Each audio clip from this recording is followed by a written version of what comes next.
Boom, boom, boom, boom, boom, boom. Hello. I hope you're doing wonderful evening tonight. I hope everything's having great for you. It's Wednesday. It's a little after 7. My microphone's up between me and the light, so you're getting a shadow on my face. Let's draw some doodles, shall we? Right now, the wheel is looking a little bit, what's the word here? Sparse.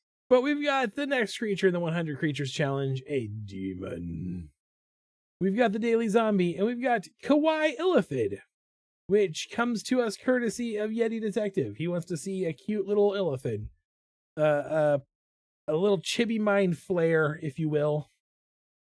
And we will, if the wheel wills.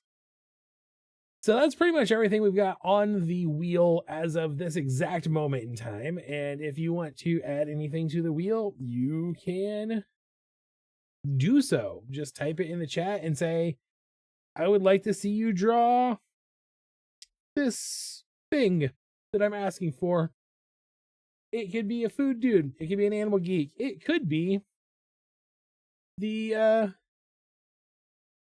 end of human existence as we know it. All of those things are coming up and more this year, 2025. But for now, I'm going to go ahead and spin with these 3 things. We'll see where we land. There's a 1 in 3 chance we get something requested by an audience member, and a 2 in 3 chance so we get something that just makes me look like I'm a productive artist. Let's do it.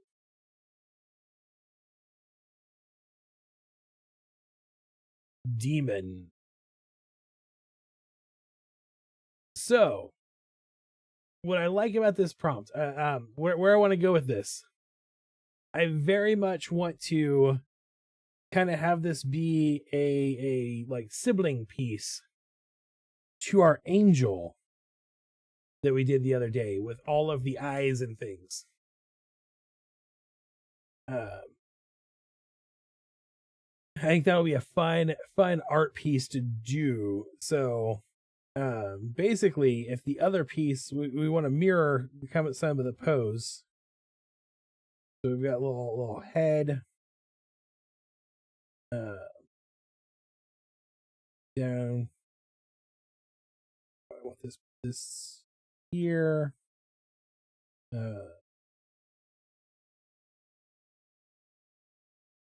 Little pointy shape. Let's talk about shape language for a second. Let's talk about why certain shapes we use on certain character or creature designs. Character design work. There are 3 basic shapes. There are 3 basic shapes. All other shapes can be split into one of these 3, and it's circle, square, triangle. And really, triangle and square is just 2 triangles, but we call them 3 shapes. They're the primitives. And actually, that's not true. The primitives are cone, sphere, cube. Right? They're 3-dimensional. But in shape language, we use any of those 3 shapes to have meaning, and as kind of a shorthand for what is going on in the world. It's kind of culturally centered, but also there's pretty consistent across a lot of different cultures. So there is some basis in it and just naturally. But like, as a society here in the West, when we see round, curvy figures, we see things that are, depending on how the shape is used, either comforting and nurturing, like parental, nurturing, can't talk tonight, nurturing kind of shapes, or sometimes we see them as big old doddering shapes. We see square shapes as being kind of supportive and structured and strong, stable.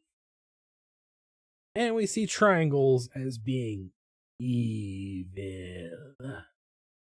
There's obviously more to shape language than that, but not a lot. Not a lot more, to be completely honest. All of those shapes actually have both positive and negative versions. Like, we see triangular shapes to be like rogue, renegade thinkers. And nothing leads into shape language quite as much as Western animation. We like our 3 character sets: tall, skinny, pointy figure, short, stout, round. You know, we like those things. We like those characters, those rules in our character. And then I'm going to give this one big wing also. But I'm also going to have this be cloth like the other one. That's the idea anyway. So I don't really care for this pose right now. I wasn't paying enough attention when I was drawing, and I don't like the way it turned out. I'm going to redo it. That's okay. It's okay to redo these things.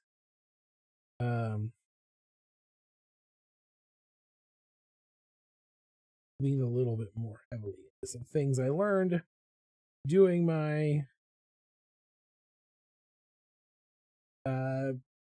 styles challenge. Really, I got to study Bruce Timm, the Bruce Timm style book, and learn some cool stuff about the way the shorthand Bruce Timm uses on bodies, and it made me rethink some of the ways I do bodies, and I really like the shorthand that I got from it. Like, it really added to my understanding of how to put together a cool pose. So basically that's what I'm doing right now. And then we'll put a hand here. That's a more dynamic pose right there. That's something to pose about. So, how's everybody's week going? It's Wednesday. We're halfway through the week.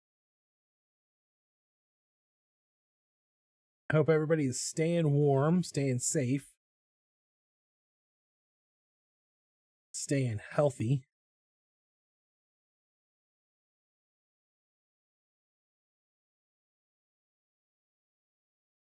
You know, all those things, all those good things that you need to be.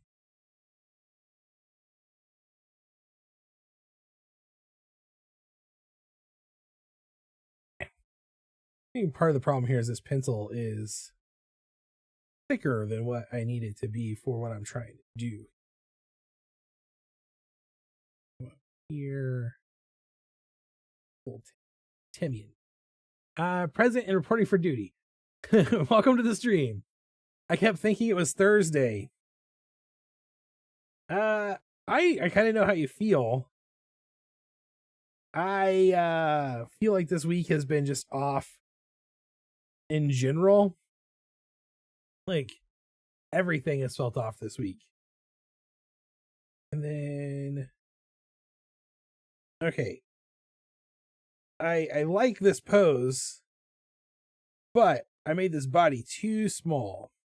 So I'm just gonna size it up some, like that. Actually, move the whole thing over to here. And then I'll bring that wing across like that. All right, so that's a decent pose sketch. Yeah, all day today I've just felt kind of off, feeling a little puny, I think. The cold got to me. I think certain events this week are affecting my time gauge. That's possible. I think for me, the biggest part of it is the cold. The cold, I think, is getting to me more than anything. It's not even that, like, it's that cold. I'm not used to, like, the wind chill and stuff. I'm used to it being cold, but like a bitter, dry cold. and not this southern Missouri wet, slimy cold.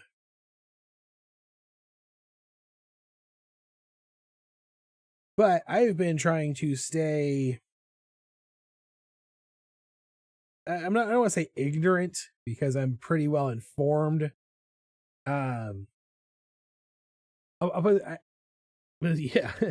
I switched to ground news as my only news source a couple years, like when ground news came out. I think it's been a couple years now that I've used ground news as my only news source. So I stay informed, but only at the most, like, here is what you need to know, bare bones, no spin level. And I think that's been very good for my mental health. This hand, I'm going to redraw probably 3 more times. But yeah, that was all year last year. I was like, when is winter going to get here? Like, it never felt like we actually got a winter last year. And my dad all summer long was warning me. He was like, this winter is going to be worse. Like this is going to be the winter that makes up for the cold. This is what the almanac is saying. Get ready for it. It's going to be freezing. You'll see. And I was like, I don't know, man. I just don't think winters happen anymore. I think we've destroyed our environment enough that we just don't get winter here anymore. Well, one of us was right, and it wasn't me.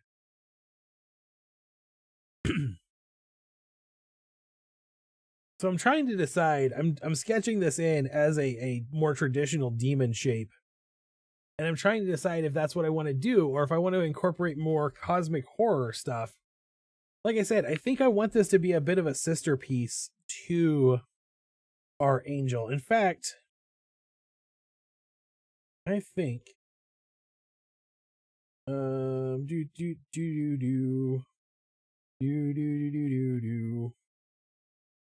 we come over to our angel picture, we can, like, really probably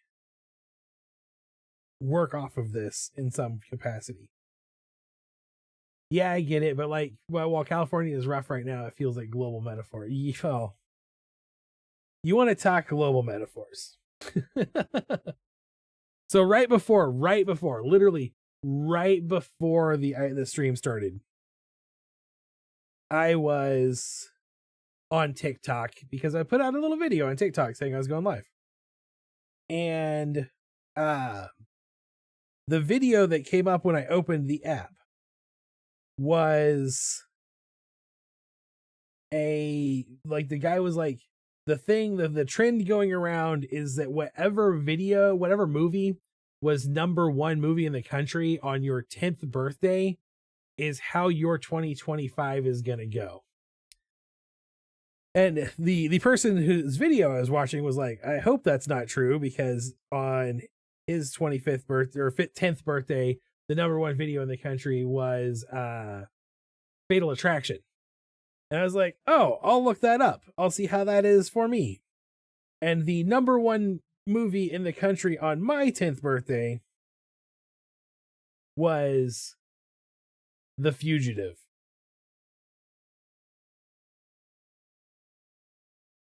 So what I'm doing here, I'm just kind of starting over a little bit. I've got a cool idea.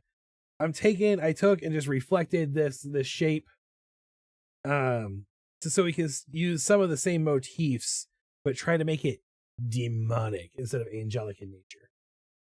The really bad ice storms are really bad. Yes, they are.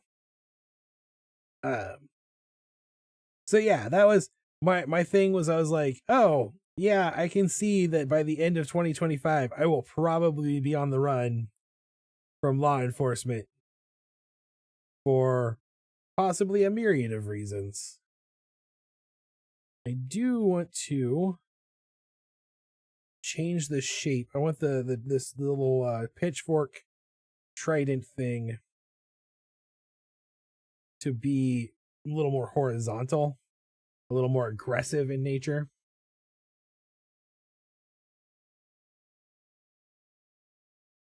That's my idea here. Oh shit. It wasn't me, it was one-armed man. That's right, it wasn't me. I would never do anything illegal that you could prove. I'm very bad at committing crimes. Every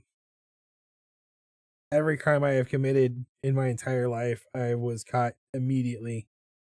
Like, I don't even speed, because if I speed, then I like immediately get pulled over. One time I got pulled over when my headlight went out on my car. Like, the cops saw the headlight go out on my car and pulled me over. I did not get a ticket, mind you. He wasn't that big of a jerk, but that's just how my axiomatic field works.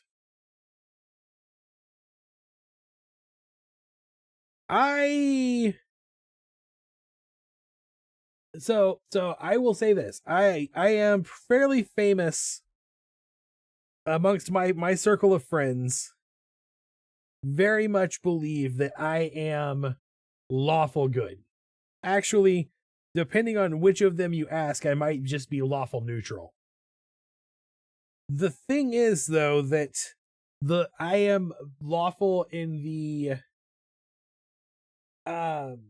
like most broad interpretation of what that means, in that I have a set of moral laws that I follow and do not bend on at all.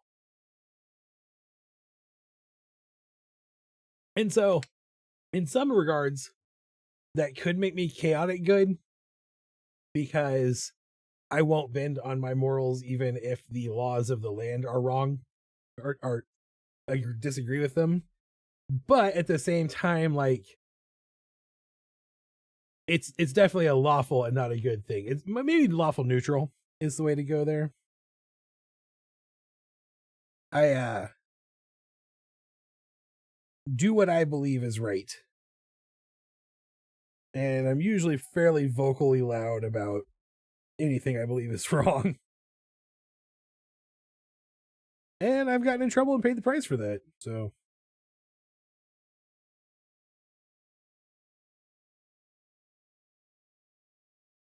But in the meantime, I'm going to draw cartoons and stickers for all of you.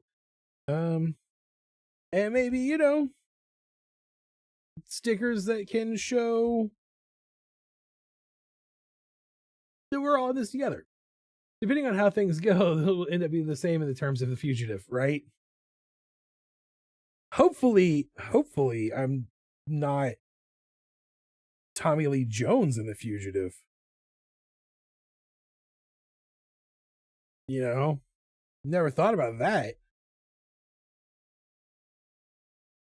I wanted to pointy this up more because, like I said, I want to use the shape language.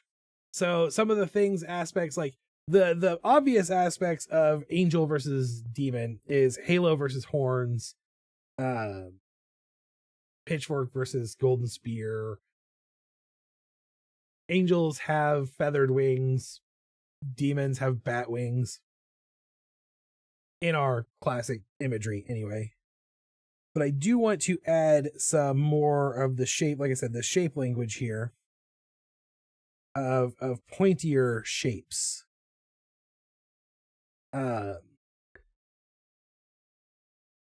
I also kind of just want that, like, I still want to capture that, like, almost impossible anatomy of cosmic horror beings, you know, Lovecraftian abominations. I won't use the phrase non-Euclidean geometry, because that's like Yeti Detective's summoning word, and if I say non-Euclidean, he'll just come in to explain to me why I'm using that phrase wrong.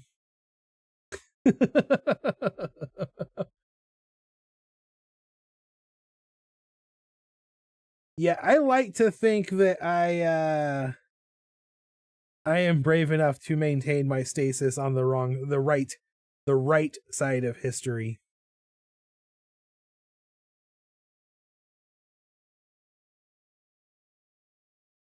So I'd like to think that my morals will lead me to do things that this current government might not approve of. Maybe this one could take elements of steampunk. You really want me to add some steampunk elements to things, don't you? I definitely can. You want to do the gears? Is that what you were thinking? Because you had recommended like the opening gears in the last one. I'm willing to give that a try. I like steampunk. I was actually kind of recently explaining to my dad the difference between steampunk and like diesel punk, because we were talking about basically we're both kind of in the process of like making decoration decisions. When I first came down and started using the Grew office, it was his office before, his Grew office. So all of the decorations in here were his. And slowly but steadily, he's been moving his stuff into the new room that we built.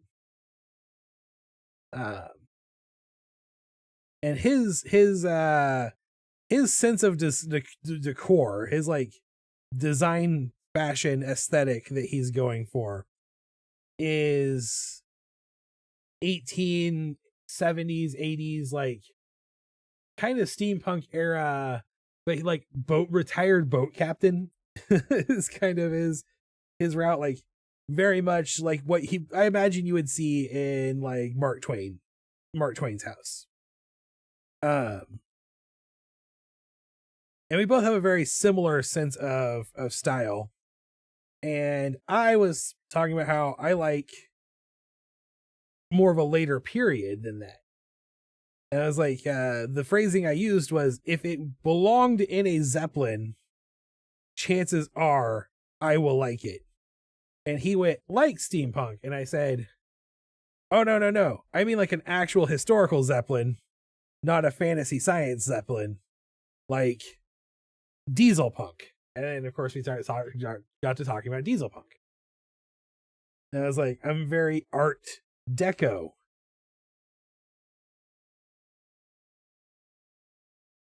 In my design aesthetic. And then I realized I'm not actually, although I like a lot of the art deco architecture and stuff, I actually, when it comes to like furniture and things, am more mid-century modern, like the 1950s, 60s kind of design patterns.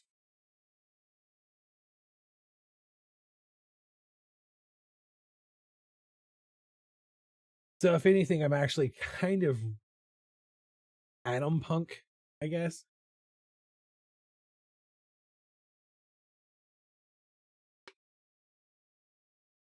Which, if you're curious, Fallout games are like atom punk. Outer Worlds has got an heavy atom punk aesthetic. Okay, so how do I want to? Well, let's see if I can't build some like actual, like, how are these shapes come together, so we can figure out how we want to, instead of eyeballs, put maybe some gears or something in these shapes. So I'm just kind of drawing in some contour lines. I'll work on another layer. So you know what? That's crazy. This is already a good sketch layer for the outline of this body. Let's put a layer underneath of it and draw our contour lines on that. So this is our center line here and up this way. Zippers. My whole house looks like a crazy art person studio. That's really, if I'm being completely honest, my real aesthetic is more cartoon core. I like studying aesthetics and social movements. I probably would have studied more sociology if I had gone to a more traditional kind of college. Zippers. Are zippers a steampunk thing?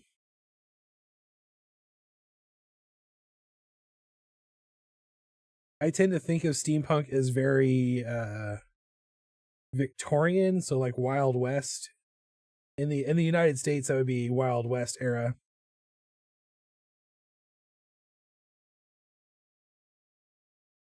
And again, all I'm kind of doing here is I'm sketching in contour lines so that when I start adding stuff to this, I know the shaping that I'm trying to. Oh, I was just saying in general. Okay. You're just recommending design elements for this character. Okay.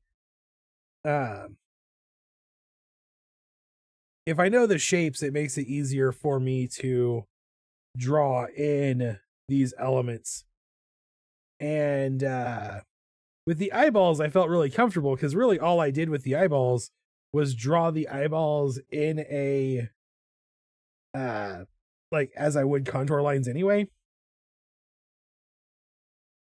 But I feel like some of the things that we're talking about here are a little more complex for me as an artist to draw. Some people are really good with basic, like hard geometric shapes. I'm better with organic shapes. So it's a whole bag of worms. So that's why I'm drawing in these contour shapes. Actually, you know what? This leg probably shouldn't be round. Maybe it should be like prismatic. Like full on spiky bits. So we'll turn this curve from a curve into a spiky bit and really just get, ooh, antlers. Thanks. As I was drawing them, I was like thinking very heavily like, Kingdom Hearts is what, as I was drawing them, I was like, these are very much the little antenna from the Heartless in Kingdom Hearts. And then I just liked them. I thought that looks good. I like it.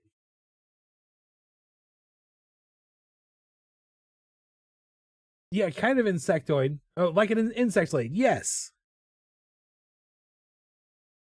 An insect leg or maybe just like Crystaline.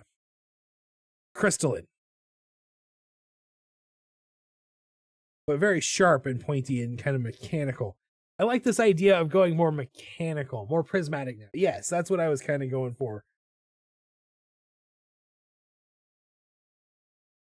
And then we can lower the opacity on this layer so we just see that and turn off our.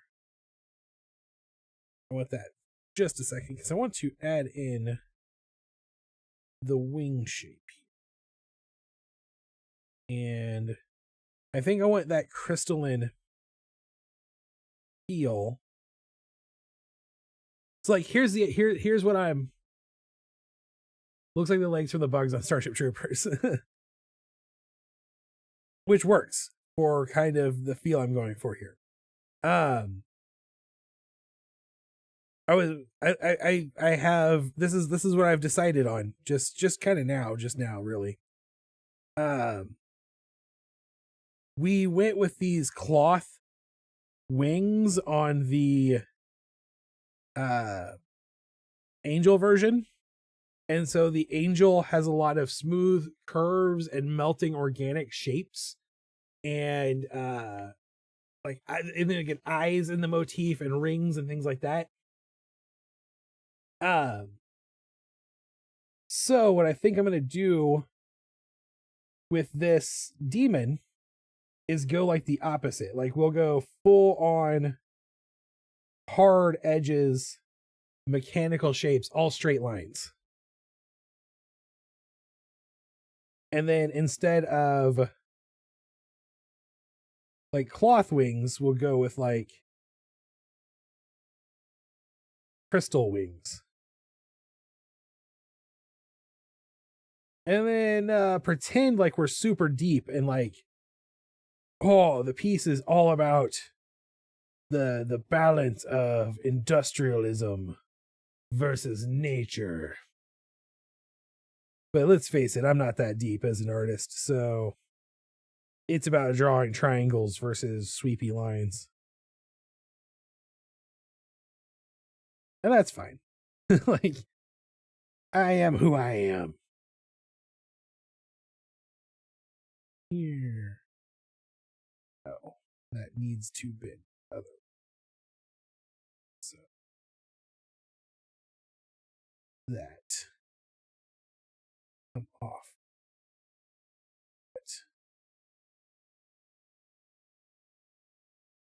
Anyway, that's what I'm being all pretentious now. Let's see. Let's add some of these design elements in here. Okay. I think I want to come in here, and again, I'm going to harden out these lines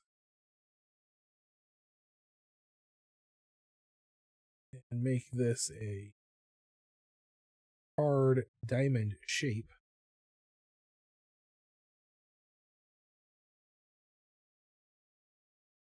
But let's like cut open a little gap inside this dude and draw in a little set of gears. It's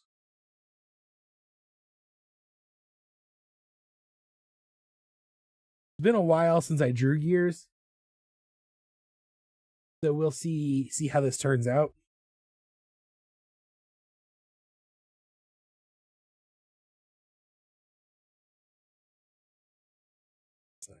That's not good. Ooh, but you know it doesn't have to be, because we'll just make these gears not connect, and then I'll feel better about myself as a person. And I will use a finer point when I'm doing the actual line art here, so these will come through a little cleaner. But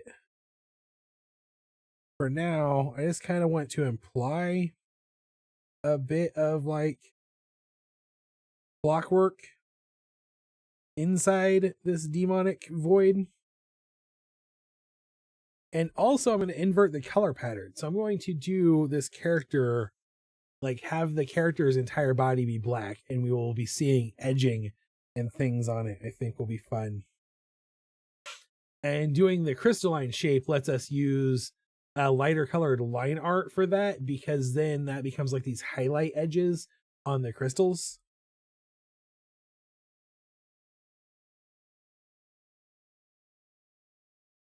Maybe another one over here, like I don't know, like these torn open gashes. I don't know if that fits the feel of what I'm trying to go with, but I don't know how else to do it, because if I do it just like as a transparency, I'm gonna try something. We'll see if my art skills are up to it. I'm gonna hold it to the chest though, for a little bit. And maybe like up here we have another like piston kind of thing.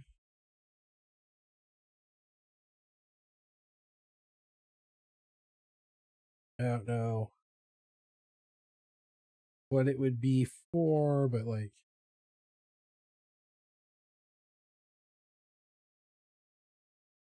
that. I'm gonna actually turn this opacity even a little further and get rid of you. I like that. Let's go ahead and bring in some. Okay, what are we thinking so far? What type of face? The peaking part is only light left in him, and it's obviously seeping out a little. He could be literally be steaming from the exposed areas. Ooh, Yes, I like that too. I was actually thinking something similar. I was like, can I, in this illustration, pull off like an effect that made it look like these areas were a little more transparent? So that's what I was kind of going to go for, something along those lines. I like this idea of the steam pulling out though. And I know how to do something cool with that. What are we thinking for face? What are we thinking on the face here? I want to do like, not entirely sure how I want to do this face. I liked the eyes, the line of eyes on the angel. I'm not sure what screams Clockwork face, but I do like just also the idea of like, if the angel is all seeing, maybe the demon is all consuming, and we just make like a jagged mouth full of teeth.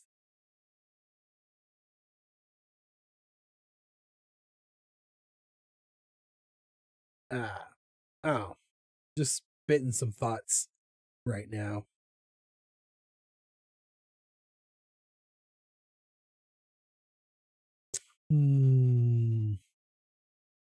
I want this line, I think this line to be hard. And then we can actually literally have like a crystalline ledge coming off there like that. So maybe this doesn't stick out as far here. I am a person who tends to use a lot of near symmetry in my art. I actually use symmetry too often. But maybe asymmetry helps with the aspects of it being a demonic creature. He's trying to consume the light, but he loses light faster than he can consume it. Yes. So that's what we do. We're gonna bring this in. So here. I'm gonna try to combine a new idea here too. So we've got this like crystalline structure to this body that's got mechanical pieces inside of it, and now we want like this mouth that's full of teeth. I'm in my head like an osprey mouth, like row upon row of teeth. And we have a thing that exists in nature. You can go to just about any gift store in any mountain town and get one. A rock that when you crack it open has rows upon rows of crystalline teeth inside of it. So like, what if his face is basically a geode?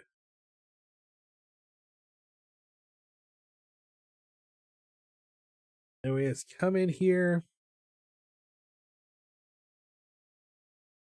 and fill this face full of little crystal structure, broken pieces. Like a geode. We are on the same page again.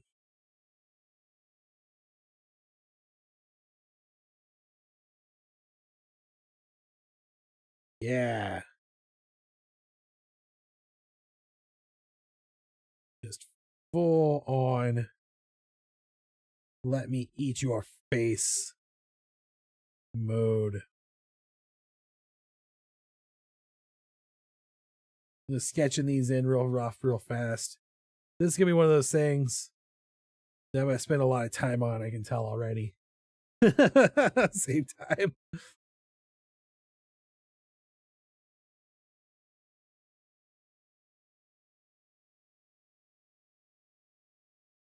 I'm going to put little black hole in the back of the face. And now we can get really pretentious with this and be like, oh yeah, our message is all about how industrialism causes endless consumption to destroy and spread the world.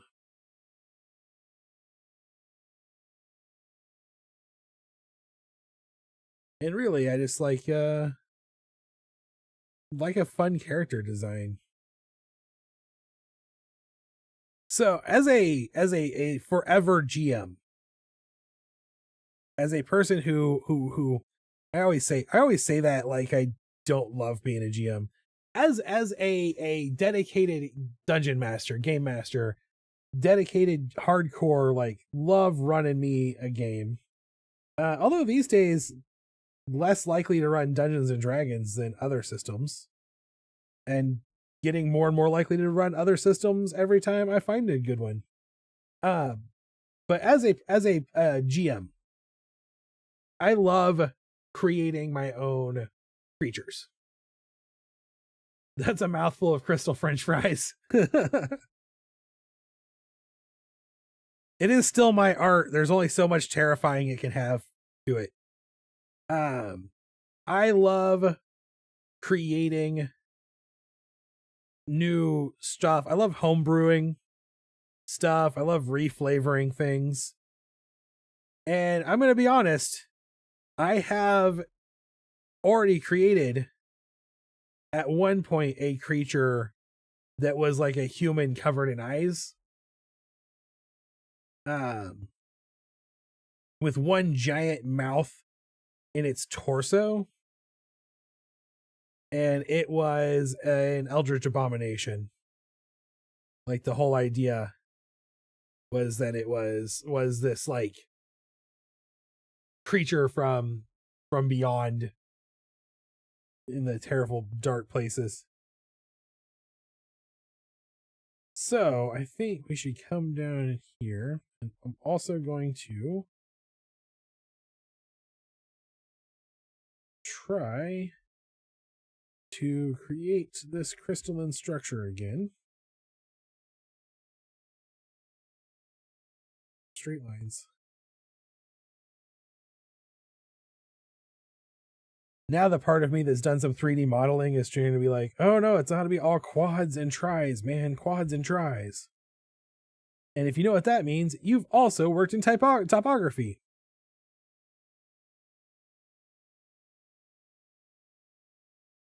I'll come back to that. I'll do that in the inking phase where I can do it clean. Yes. Yes, when you see it full out, you can see that uncomfortable feeling that it kind of gives you, right?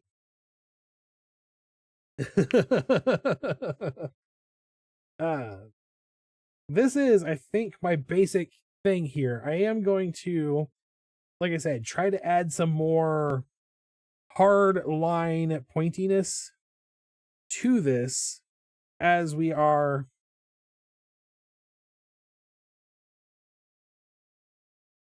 doing the art. Okay, so here's the other thing I'm going to do. One of the cool things I learned today, actually, one of the reasons that the Batman the Animated Series art is that got that noir feel to it, that great feel of dark shadows, deep, rich blacks. Batman the Animated Series was animated on black cells.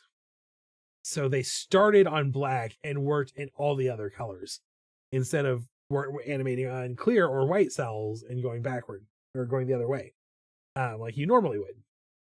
This character, we want to have black as its base and then use highlight buildup to build all of the lining and everything. So I'm going to put a black background and we will draw this character using white line art, which we might recolor when we get closer to the end, into maybe a dark, deep midnight blue, but we'll see where we're at. But I like the idea of working on it in white line art. So, and I'm going to use a real fine, super fine brush size here.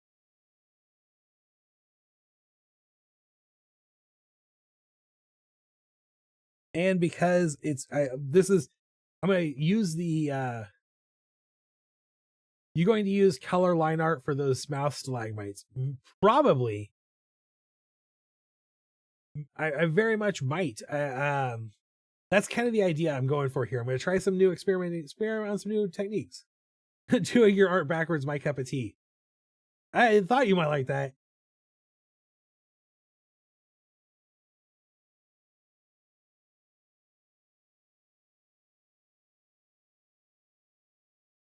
One extra bonus here we get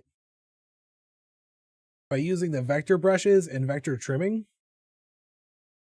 is that when we do that, we get nice, real nice, sharp intersections. So yeah, I might actually need to do this, the line art itself in multiple layers so that we can get different colors of line art as we go. I think that'll be cool. I think that's a good, fun way to do this. Will be a fun way to do this.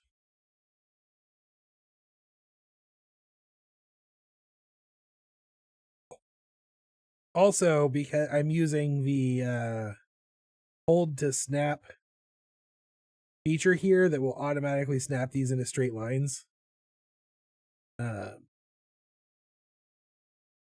That helps keep the crystalline structure. And once you've held the snap, you can readjust positioning on things, so that's nice.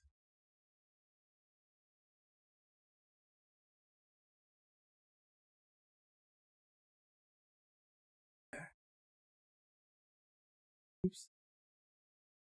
This line down. And I don't even, I'll be honest, I don't even know for sure that the white line art is going to work the way I'm hoping it will. This is an experimentation. But the great thing about working digital is that it's really, really easy to change the color of a layer. So, and then I think I'm going to go that for the shoulder.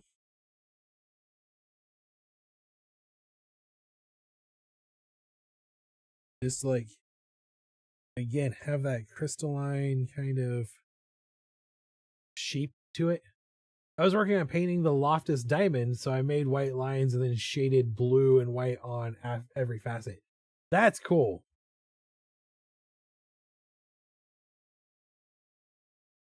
That's kind of the thought pattern I was having here.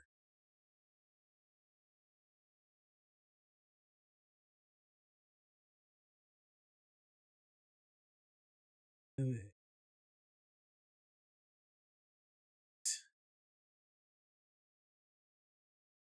we can have this come up like here. Fill in this little gap here. And also come back across like this so that I can have that line taper to a nice point.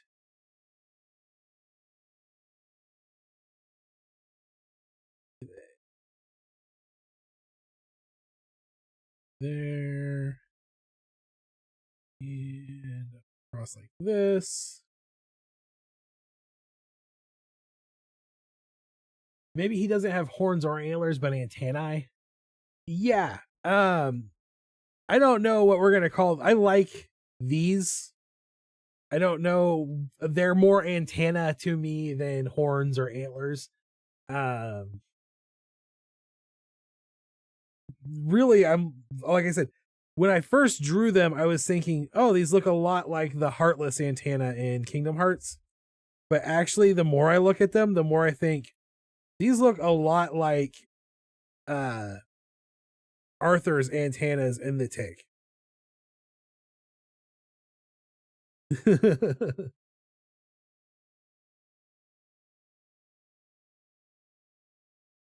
Okay, I'm gonna redo some of this stuff here. I'm gonna re-angle it.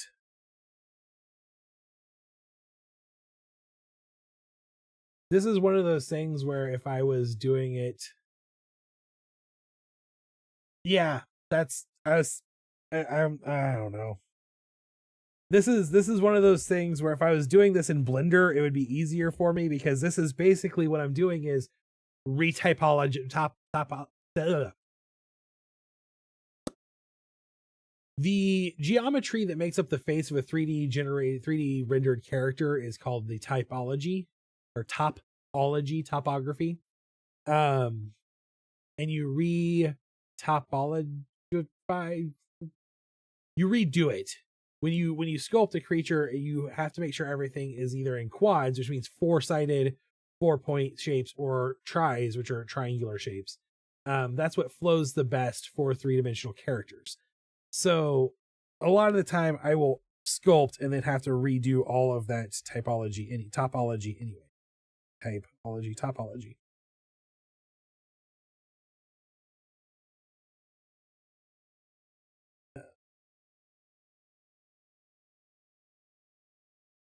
And hard. I thought Arthur for a second, but I think his are rounder or smoother. Probably.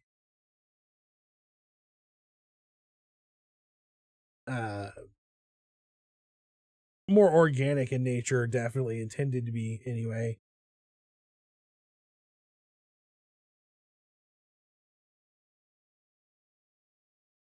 The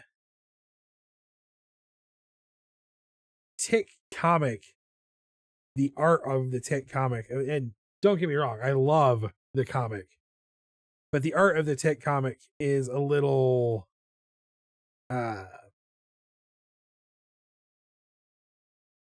the word I'm looking for here is, I'm having trouble with words tonight, guys. I'm having one of those nights where my brain is losing vocabulary. That happens to me every once in a while. But the art from the Tick comic is a little more, I'm going to use the term punk rock. It's a little grungier than even the cartoons. This thing's scary.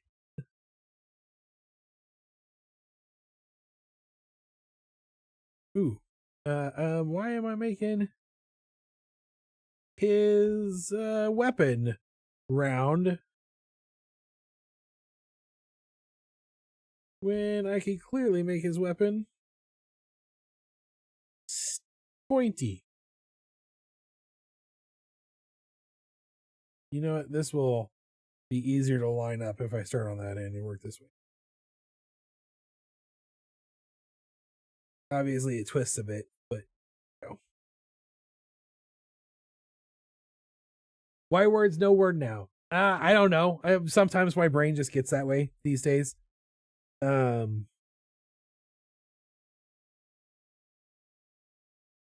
always had a little bit of word salad on occasion because of my dyslexia. And the way I overcame that growing up, and my mom is, I always credited my grandmother with being the one who did this to me. And she is the one who did it to me, but it was my mom's idea. And I say did it to me, not for me, because it sucked at the time and I'm still a little resentful, but also very thankful. Oh, caption does say pet mimic. Demon.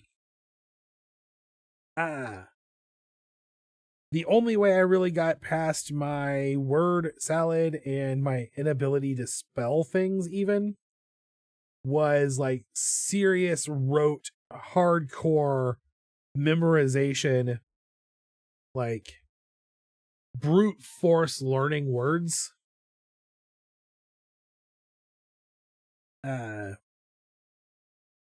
When I was in 2nd grade, my family moved from Des Moines, Iowa, back to Missouri. We'd been in Des Moines for like 2 years. I started school there. So kindergarten through halfway through 2nd grade is how long we were there. I started like right after we moved. And when we were doing that, my older brother, my sister, and I stayed with our grandmother while our parents were like doing all the move and stuff. So we only had to change school districts once that year, basically, was the idea. And when I was staying with my grandmother, she had me spend my afternoons after school just copying down words from the dictionary.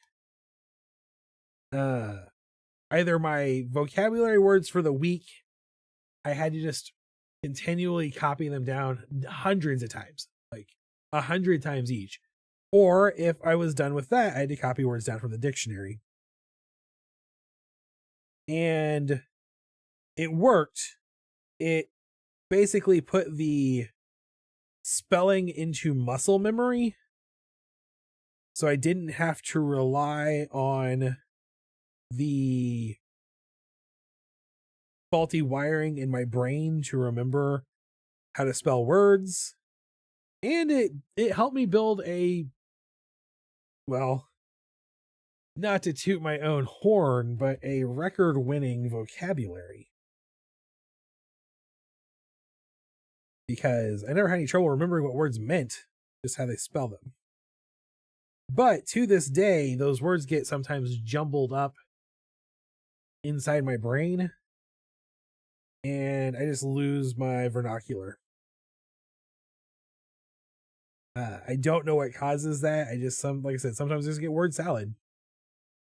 And I've tried over the years to be like, does it happen more often when I'm tired or when I'm stressed out or anything like that? And no, it seems pretty random.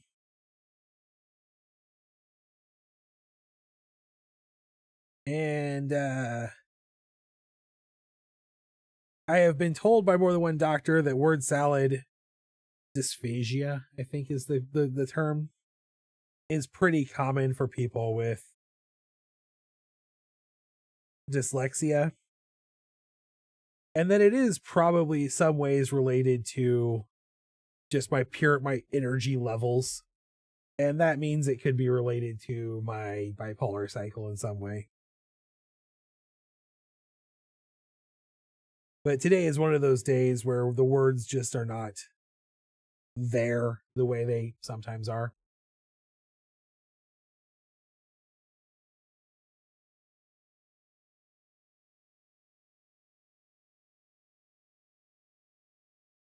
Awful lot of weaknesses for someone who went into professional wordsmithing.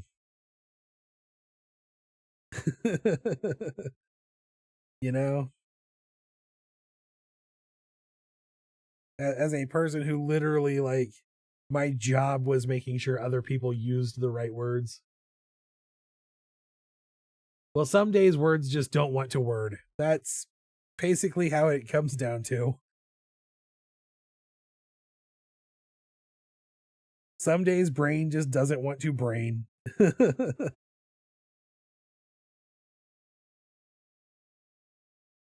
To this day, I will say this though, for the rigorous education, spelling, and vocabulary education that I had in second grade, I'm going to give some credit here.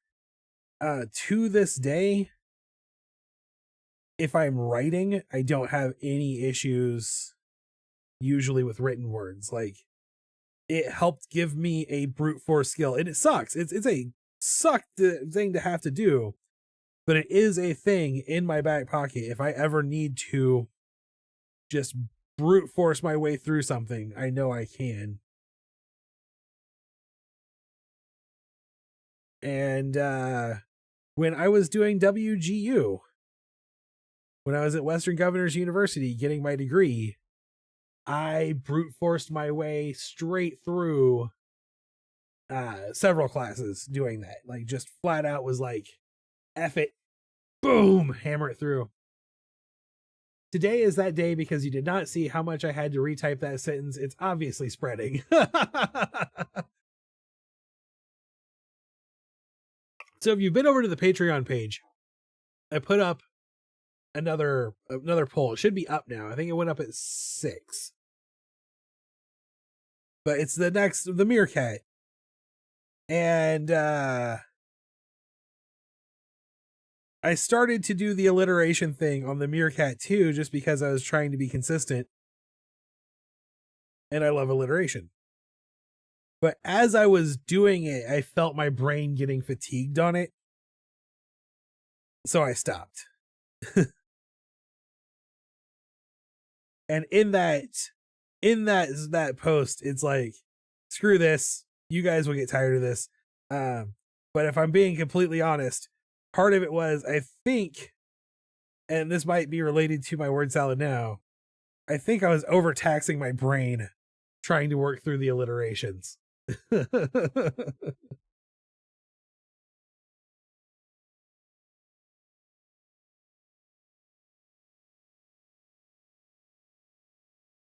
Oh, you know what? I don't like what I did with this head. Let's try that again. I'm gonna start my drawing in these antennae. I know I like them.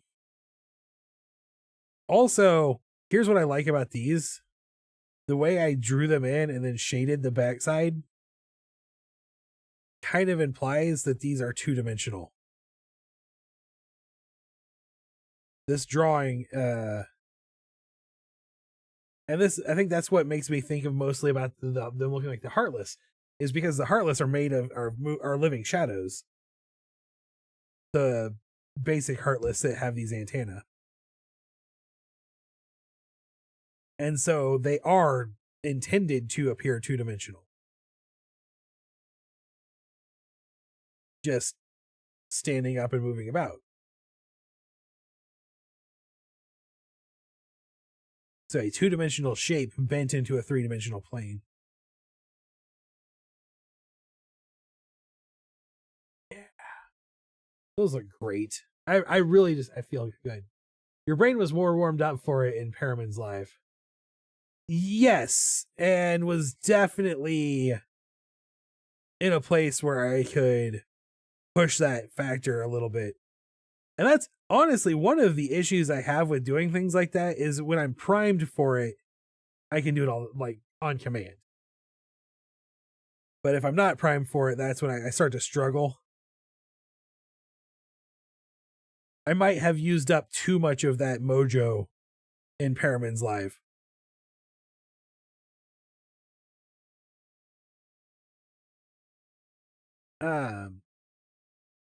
Also, I have a secret weapon. I'll share this with you. It's my secret weapon for rhyming. It's my secret weapon for any type of thesaurus work. It is a website called Word Hippo. And really it's just a writer's reference site. It's a thesaurus dictionary, rhyming dictionary, rhyming thesaurus, all in one. It has a good user's interface though. So that's my secret weapon. When I'm doing these things, I can usually go and find like, oh, I need another word for meerkat.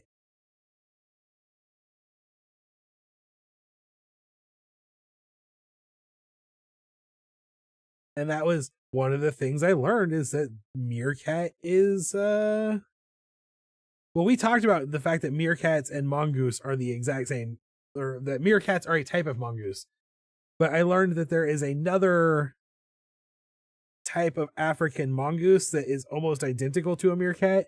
They are technically different creatures, but they are very similar in nature. And it is called a suricate.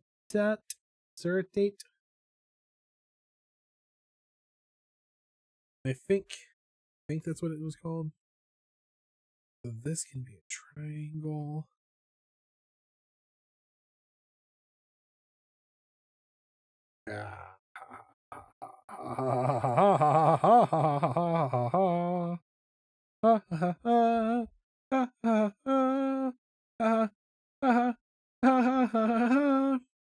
I was laughing. The Mega Man X music for starting a new level.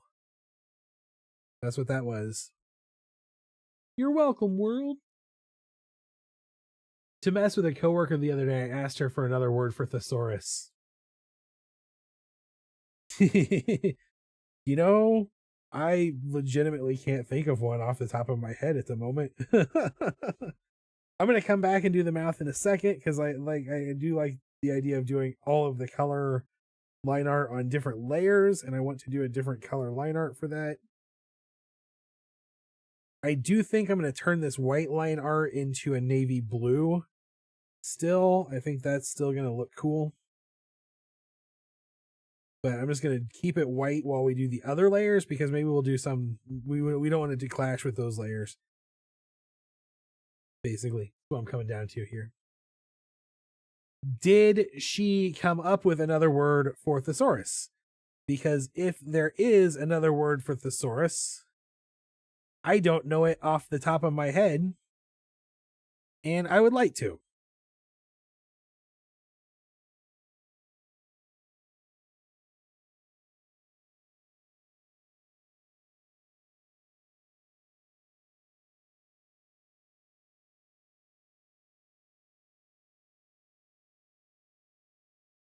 Then I asked her why the word abbreviation is so long.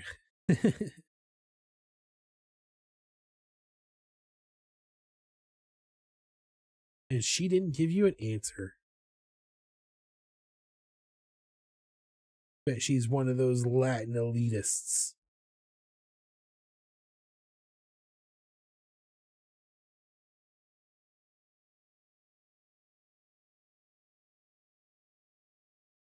I always like to point out to people, one of my things, just one of my things, a thing about me,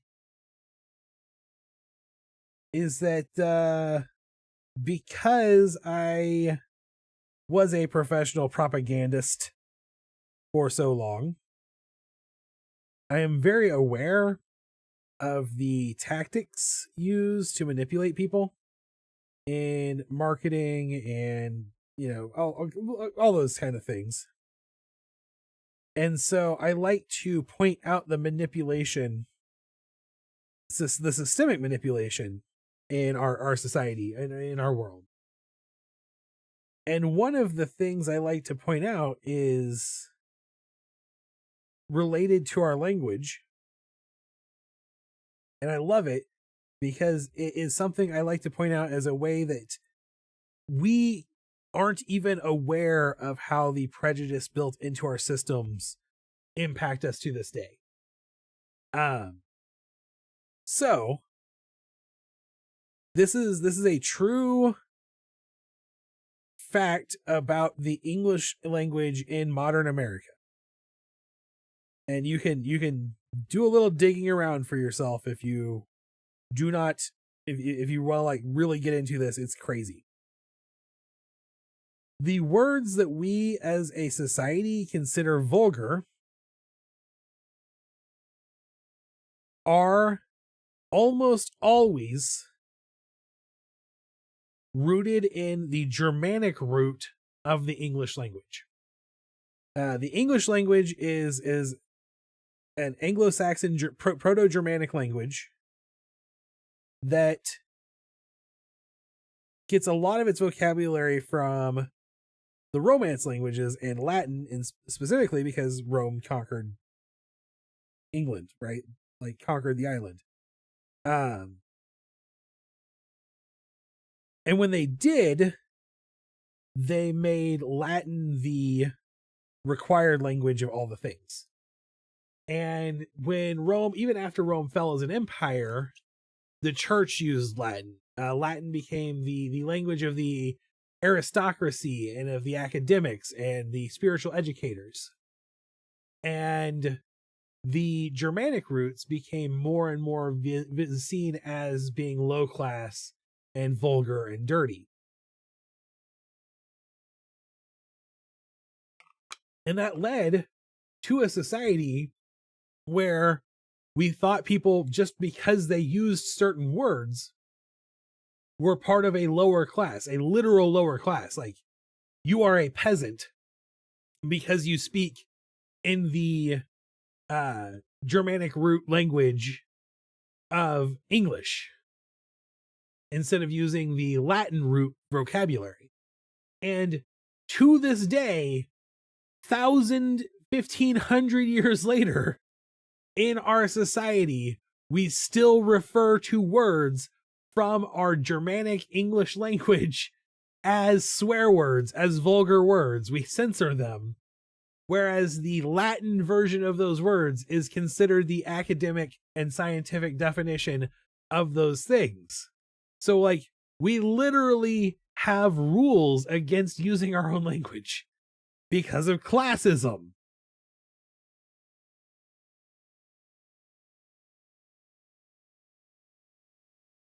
Oops. And that's crazy to me. So, like, yeah, systemic oppression doesn't just go away. It lasts for hundreds of years.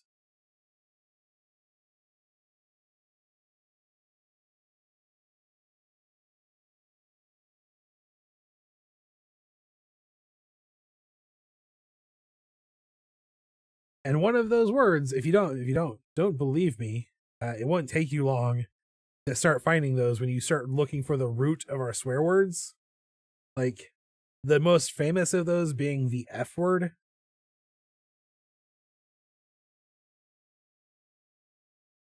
But if you want to study Old English as a language, there's a lot of cool things you will learn about our society and about specifically about how the Latin influence has altered our perceptions of things. One of those being that in the Anglo-Saxon English, the word man is gender neutral. It is just a word for person. And the word were, like the proto word were, as in how we get the root werewolf, the word werewolf, meant a male man. And the word whiff, which is the base word for wife, is our word for female man.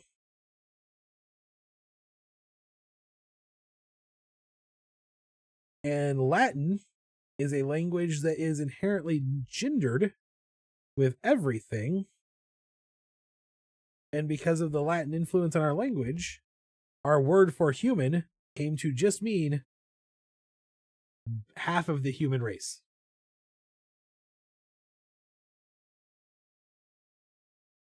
And that's also true. Sorry, random Tenacious D there.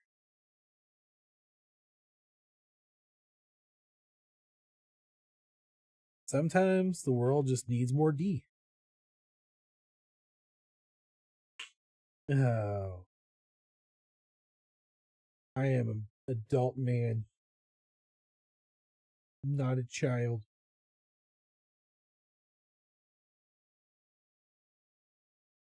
I think I'm going to try. How do I want to do this? From here to here. And then have the other side would be going up to the same place. And basically, this is now a crystalline neck.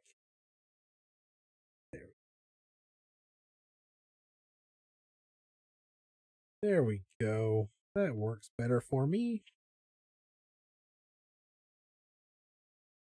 And have this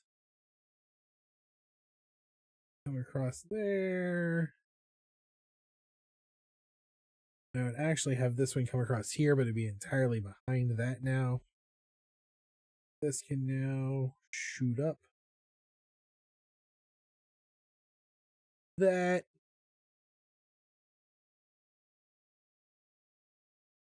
And then I think, down angled on this. Like,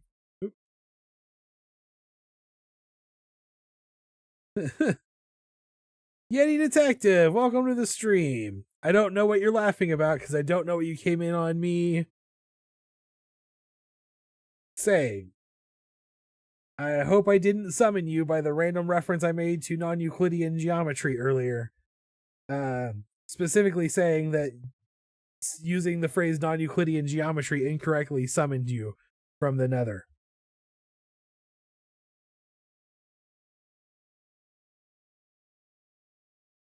I just put my 2-year-old to bed. She had a ballet class today and was extremely hype about it. Well, I'm glad that she enjoyed it.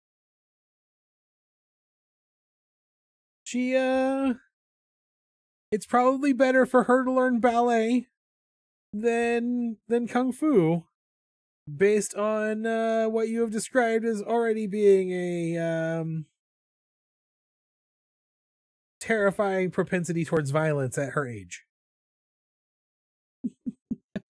Using the phrase non-Euclidean geometry does summon me and compel me to give a spiel about non-Euclidean geometry. That is literally what I said at the start of the stream. That if you start talking about non-Euclidean geometry, Yeti Detective will show up and explain to you why you're wrong about non-Euclidean geometry.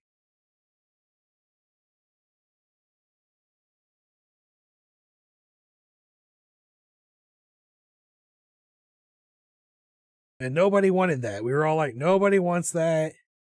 Let's just take a beat and figure out how to keep that from happening.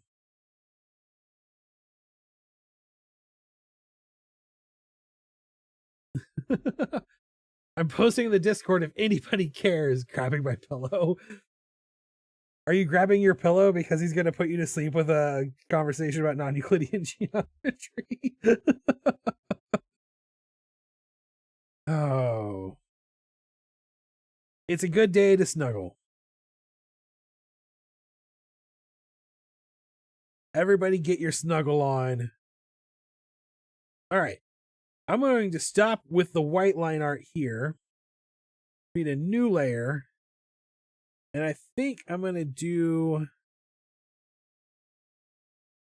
light blue to come in here and draw in all of these who's a what's its here.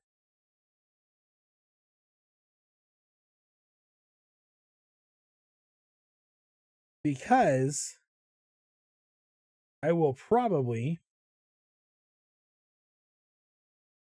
make these white inside.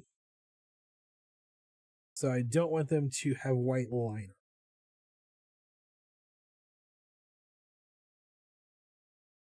So we're just going to have fun slowly drawing in a ton of mouth fries.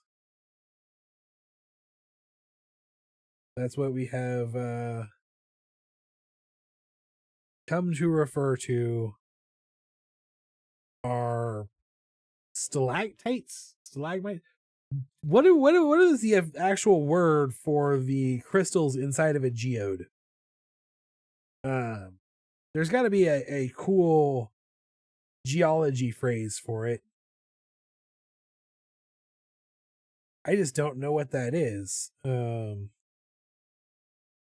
it's got to exist, right?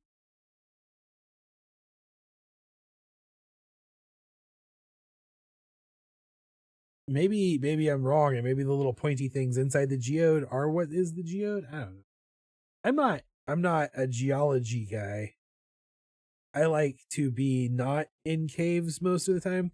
That's not true. I used to work in the Springfield Underground, which is an entire warehouse hidden inside of a cave system, and it was freaking awesome. But those weren't man-made caves. Maybe I could also find it fascinating knowing the extent of my attention span tells me, oh, look, a butterfly. Wait, my other child would know the geode crystals question. Is that his flavor of nerd?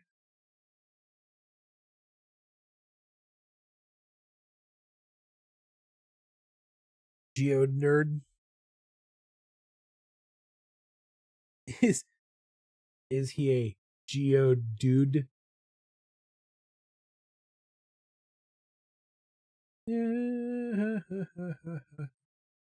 I thought it was funny. All right. I'm having a heck of a time with this square being wrong. I don't like it. I'm obsessing. I'm obsessing, and that's not good.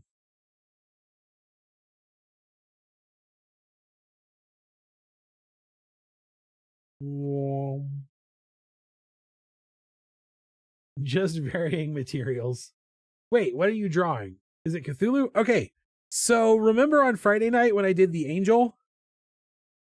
This is a demon to balance out that angel. So if I come here and turn this layer on. So like kind of that same concept. But what I've done here is where the angel was very organic and melty and curvy shapes with eyeballs, we're making the demon very crystalline and like putting gears and pistons inside of it to make it very industrial and hard and edged. The idea also being that this character like consumes light. So I have made the crystalline head into like a geode that would also be kind of representative of like a mouth of endless teeth going back to a black hole. That's what we're drawing here tonight. Oops, that's the wrong layer. And because the whole thing is, the creature itself is black, I was doing that thing that I learned about the Batman the Animated Series today, which was, it was drawn originally on black cells with all of the other colors painted in on top. So I'm doing different colored line art to give it this cool impression. And I will probably take the white line art layer and make it a navy blue before I finish. But I wanted it to be white because that stands out, makes it real easy for me to see. A Starlight Pit.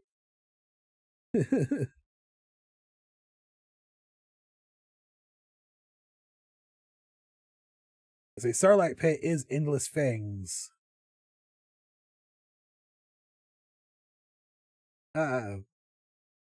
Really what I'm thinking in my head, it's a sea lamprey is what its mouth is. But there was an early internet meme that was like fingers with like mouth, like fanged pits in them. And it was just a photoshopped sea lamprey mouth onto a stock photo of a person doing this. And that is the inspiration inside my head.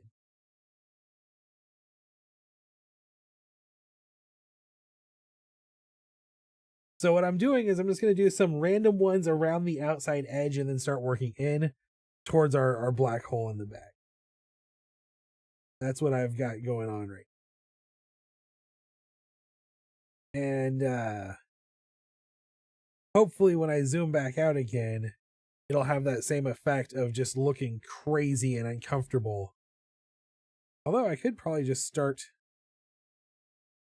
drawing in these lines exactly as they were before, because those lines did a good job of giving the effect that I wanted. So this doesn't have to be, this is one of those places where I might be trying to be a little too precious with what I'm trying to do. And I need to just let myself play a bit more and be a little more relaxed in how this line art comes together. Because I've already drawn this in once and it looks great.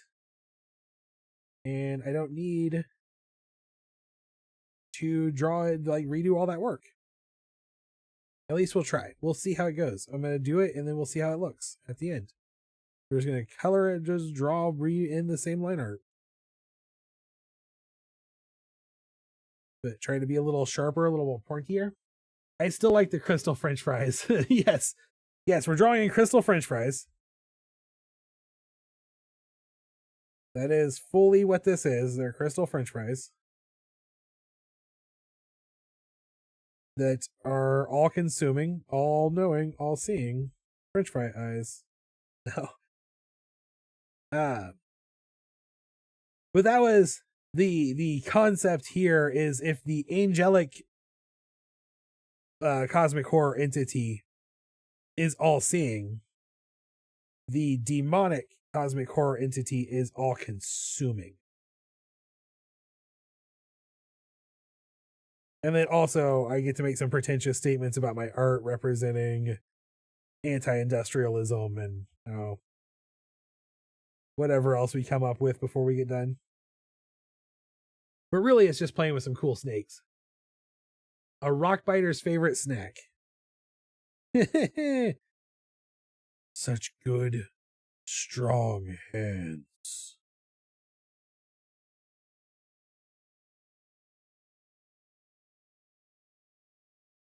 I think that line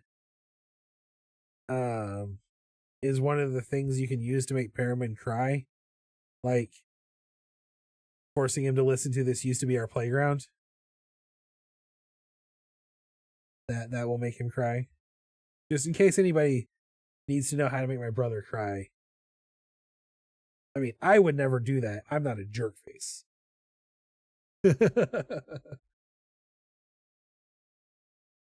But he is Gen X and he has his Gen X trauma.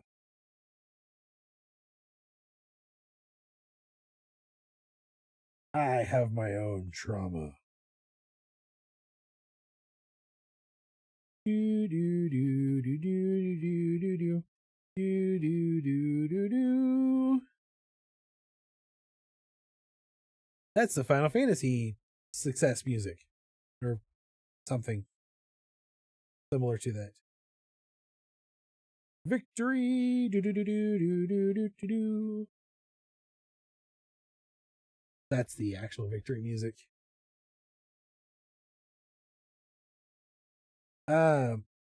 Again, like with the scales on the pangolin, this is the type of thing that could very easily draw me in and make it hard for me to remember to talk and entertain. So I'm trying to be extra conscious of my tendency to go silent. That is already looking pretty cool again when you zoom out. Yeah, I like it a lot. I think it's gonna look great. That's why I was like, every time I zoom out, I was looking at the pink lines going, that already looks super awesome. Why don't I just redo that and just use it? No, it doesn't have to be the greatest thing in the world. It can be just a tribute.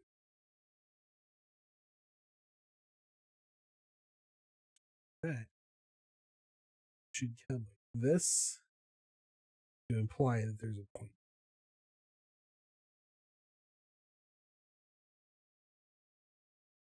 That was less random Tenacious D and more purposeful Tenacious D. It wasn't accidental Tenacious D.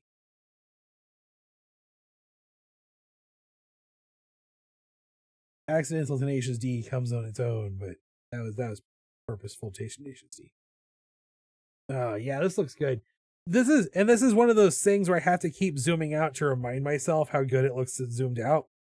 Because zoomed in, I don't think it looks very good.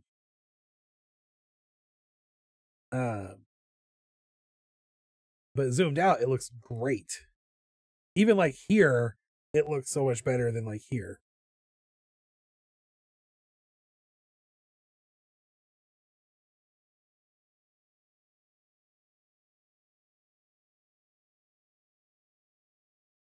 All right.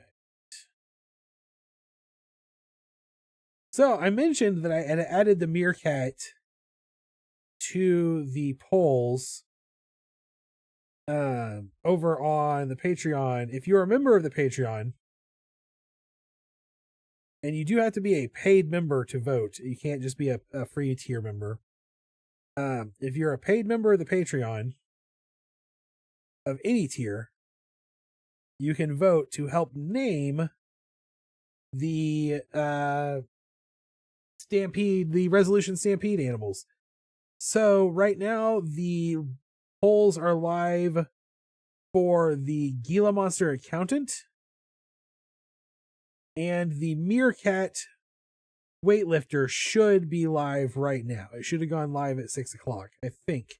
If I scheduled everything correctly, it should be live right now. If it's not, I will double check when I finish the stream and make sure it goes live tonight. I do not have a poll put together for our kangaroo.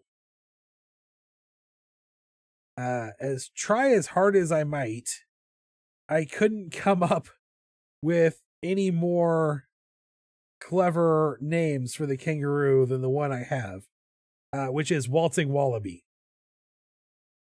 And I'm aware that a wallaby and a kangaroo are not the same thing, but it's close enough for collectible sticker card work. Yeah. Look at that. Turn that layer off. That looks beautiful. Oh, that looks so cool. I like that quite a bit. Oh, yeah.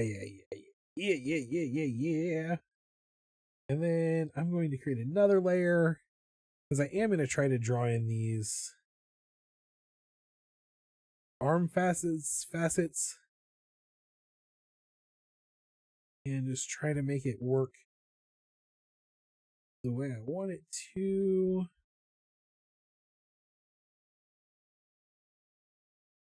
Shape that. Basically, I think the best way to go is to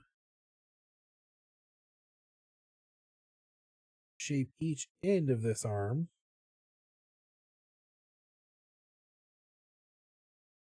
And then merge, like, connect them together. Try to find a way to make them. Maybe actually, this actually works pretty good because this can come down like this right here.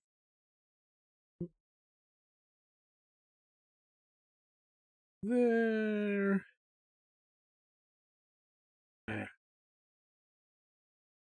Those are on different layers. You can't vector trim on different layers. This.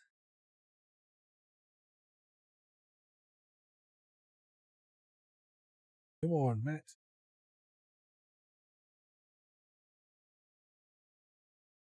There we go. That works. We do the other arm basically the same way. Boom. And let's actually take this line we've already got.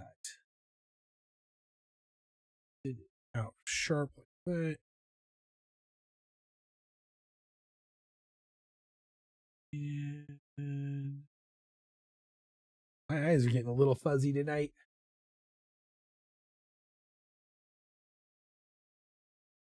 That happens sometimes when I'm on the computer for too many hours.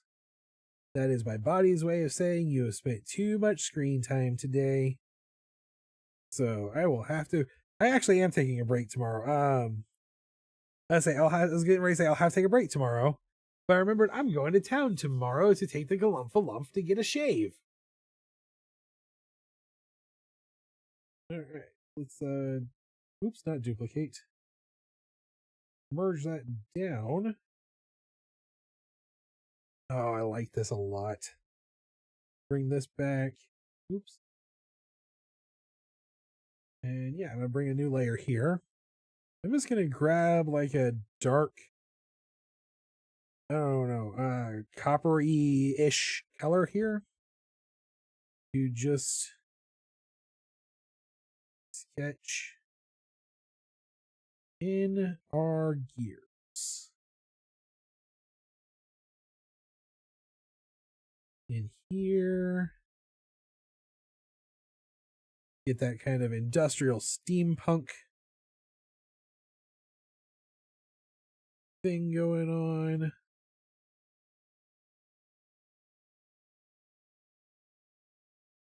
The part of this I am the least comfortable with. Looking at his face, I'm reminded of how I sometimes tell someone to shut their face hole.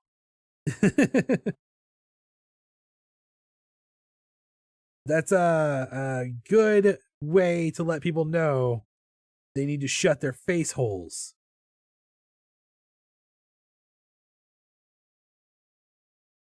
That's much better than like just being like, if you don't stop talking, I'm going to stab you with this knife.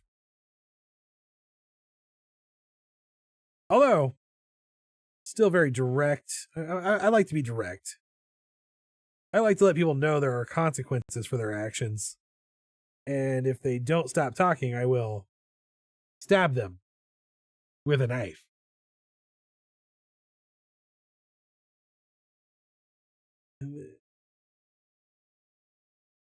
Can you tell that I only have a rudimentary understanding of what pistons are?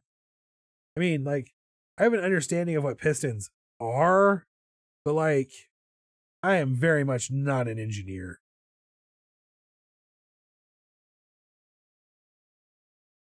But then again, I also, you all saw me draw a transmission not that long ago, so you already knew that I have no idea what car parts are. But my understanding of things like pistons mostly comes from cartoons. So, you know, I've got a good, reliable education there. The stabby comment. Expedited escalation with that. The stabby comment, that is. I know pistons.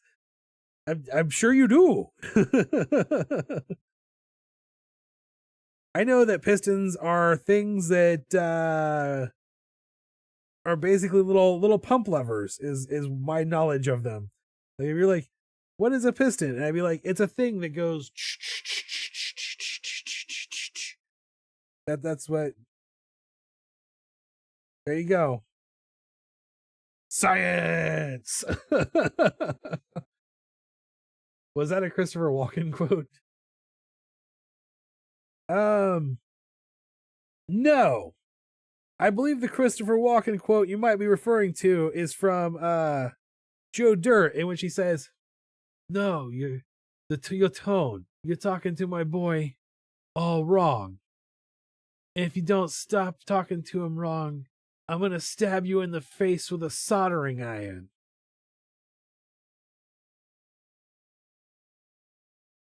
Joe Dirt is a movie that is not good, but probably better than it gets credit for being. I mean, it's not great, but it was still pretty funny. Although definitely not a movie that holds up at all. Like, I'm not gonna defend that.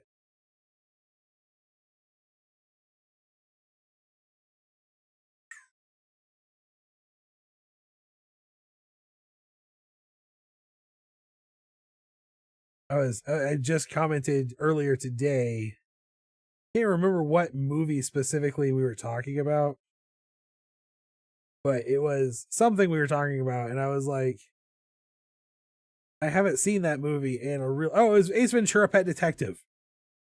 I don't even remember why that came up, but we were talking about Ace Ventura: Pet Detective. I was like, that's a movie that definitely did not hold up. Like, don't watch that in 2025. Dear Taco Viking, this is me very exhausted, but watching your doodly stream anyway. I can do the walk-in line better. I'm sure you can do the walk-in line better. I can normally do the walk-in line better. I lost my walk-in thing. Joe Dirt minus Christopher Walken is about 2.5 out of 10, but his performance brings it up to a 6.5 easy. Yes, I will agree with that right there.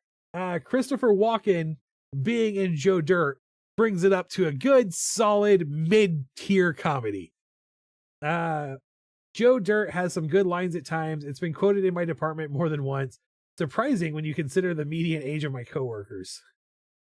I think, though, it's more about those things becoming memes than the actual like value of the content. It's like, I'm gonna get some hate for this. It's like Dave Chappelle. Dave Chappelle is not particularly funny, but Dave Chappelle is infinitely memeable.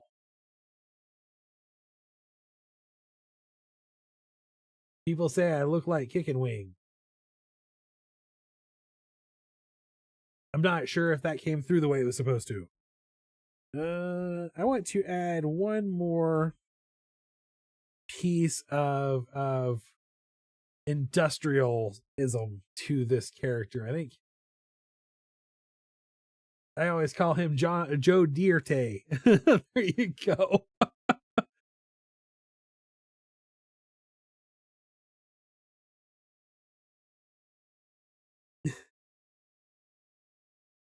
But again, like, out of context, a lot of these things are still pretty okay. A lot of the jokes are mostly fine, but there's a lot of stuff from that time period. Like I said, it just didn't age well. Like, there's a lot of stuff from Ace Ventura that we still would laugh about, no problem. But there's entire parts of that plot that are very problematic, just by the nature of how they were handled in the plot.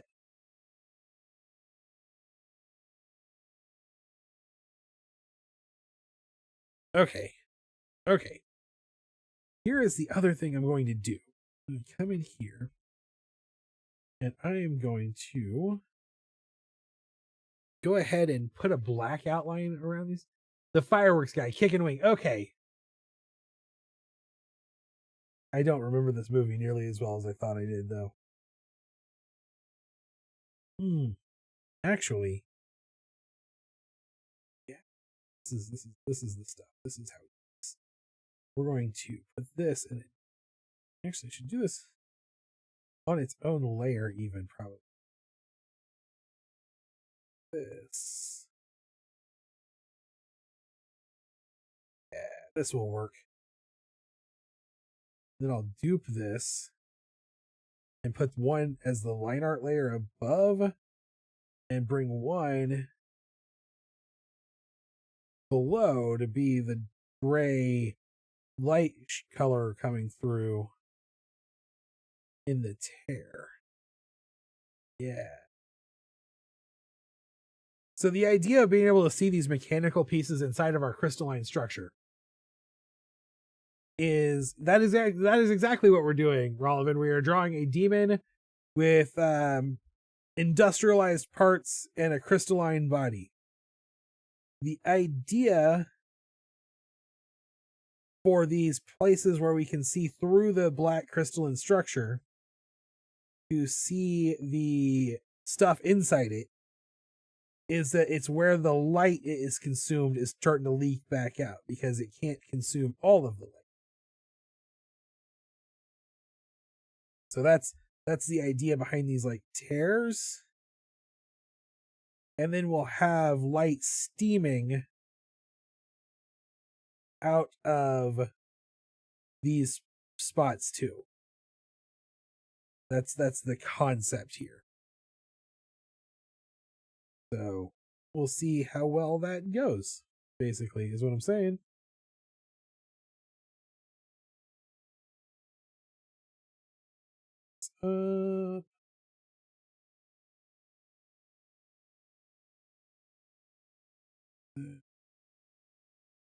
There we go. Okay. All right, and I'm going to duplicate that layer and put one on top and one below so that I can come to the below one and fill these in like that. Actually, Piston Demon implies the existence of Dist on P-Man, which I want to put on the wheel of suggestions now. Me and the elder millennial on my team decided to show The Shining to these children in their 20s in our team movie night. I did not remember that they used the N-word in that movie, let alone like 7 times in one scene. Yeah, man. You guys to be careful with that stuff. The thing with that though is that it's a period piece, and those words that's used by a bad person. Like that character is meant to be not good. So like kind of as part of the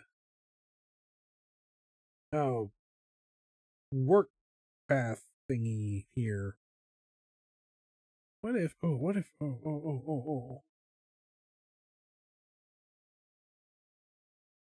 yeah, I think I like that.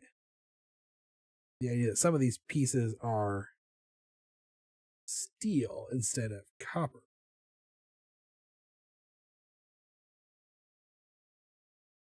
This looks good. I like this. And then I'm going to add a third layer of this kind of as the steamy bits off the as well as the existence of a pissed off Demoth. Pissed off Demoth. I don't think I don't know where we're going with that. All right, and then come in here, and we duplicate the selection there, and bring it down underneath that layer. I can fill it in. Ooh, that should have filled in just fine. Turn you off. Turn you off. This should have filled in just fine. We gotta figure out where it's not filling in correctly, where it's not locked in correctly. Right there. Just make sure there's no holes in the line art when you go to use the fill tool. So now I can turn that back on. That back on. That's too white, I think.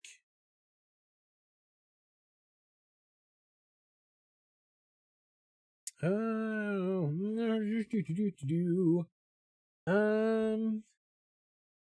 like that gray better. I think what I'm going to do is come in here and snag this blue and just do a real light version of it. Before I do that, I'm going to duplicate this layer so that if this doesn't work out, I don't have to redo all the work. Just remove it and move on with my life. Oops. So we're going to see how this works. Again, the benefit of digital art is you have layers, and layers mean that you can do things like duplicate the layer so that if you color it in and it sucks, you don't have to keep it. Yeah, the good old fill tool. Look, a lot of digital art is still done with the same tools that it's always been done with. A round brush and the fill bucket gets you a long way in the art world. I want this to be closed in because I want this central hole where I can add the black back. You get that black hole effect going. Get the black hole going on the central hole. Hey, I meant to tell you, I did rim lighting, double rim. Awesome.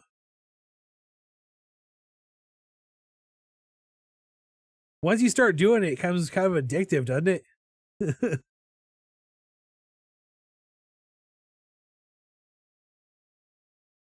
I know it's one of those things where, like, anytime I'm trying to make it dramatic, my brain goes, give it rim lighting. If you give it rim lighting, it'll be dramatic.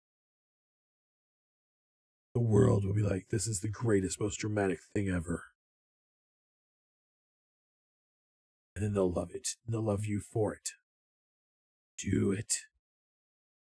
They have to be like, this is a bunny. I'm drawing a bunny. I don't need rim lighting on this bunny. Okay, so I'm gonna, before I do anything else, we'll zoom out here. We don't need our sketch layer right now. What do you think of that? I don't know how I feel about this. I did it in Phil Bucket is Yeti's content creator handle control. I did it in real life with an airbrush with super light blue. Ooh, I bet it looks sweet. I've always wanted to learn how to use an airbrush. As a non-art person, I am really struggling to keep it PG-13 when y'all keep saying rim lighting.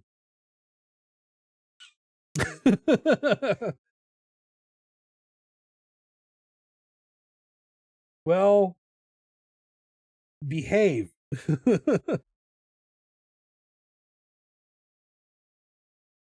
What if I put this over that now? And something like that. I like that. I like that. There we go. I like the darkness.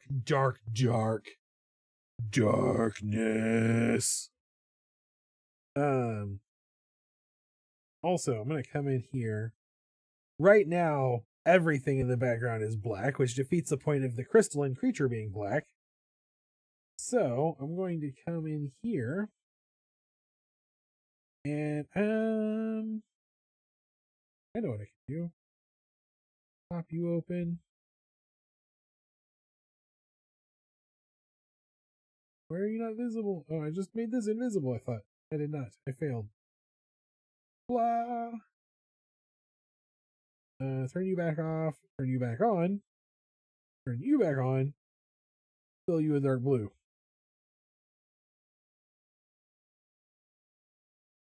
Oh, I did something wrong. I just froze up my thing. I just froze up the thing. Giggity, you gotta see what you were doing. My iPad is completely frozen at the moment. So, yeah, I guess it would be a good time for me to encourage anyone who might be new here to head over to patreon.com/TacoVikingStudios and sign up to become a member of the Sticker Club or the Print Club or just the I love what you do and I want to support you club. Also, if you are not following me on Instagram and TikTok or YouTube, you are missing out. I post a lot of illustrations on Instagram and I post little videos every day, shorts on TikTok and YouTube. This is still frozen up. I'm going to try unfreeze. We're going to close this. Hopefully we didn't just lose everything we did. That always makes me sad. I've been having a lot of fun making little cartoons. I do a daily zombie cartoon. I was doing a 365-day zombie cartoon. Tomorrow is day 364 of that challenge. And I'm pretty sure, I think I'm going to keep going. I think I'm going to keep making zombies. But you never know. But yeah, that's if you head over to the other social media platforms, that's where you can see all of that work.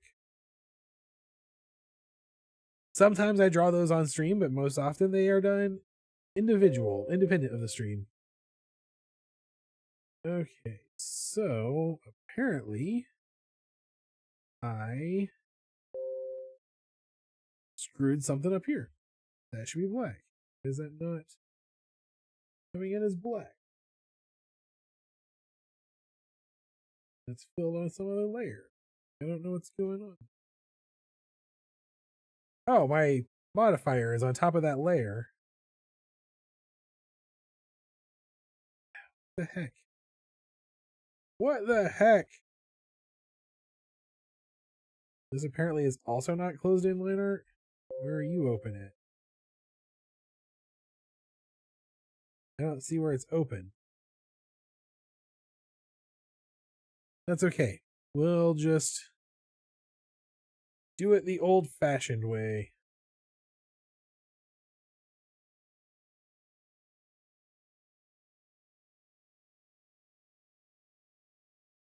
And boom, boom, boom, boom, boom, boom, boom, boom, boom, boom, boom. Rollivan is sending me all kinds of messages on another platform. He doesn't want any of the cool kids to know what he's up to. I don't actually have any idea what he's actually sending me on that platform because I haven't looked at those messages. I just saw the notifications pop up.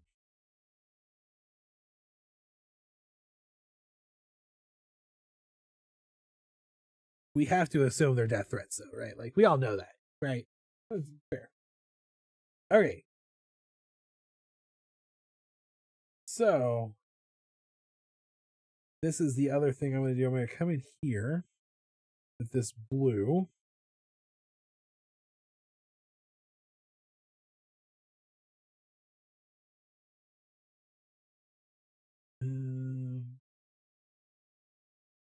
Like that quite a bit.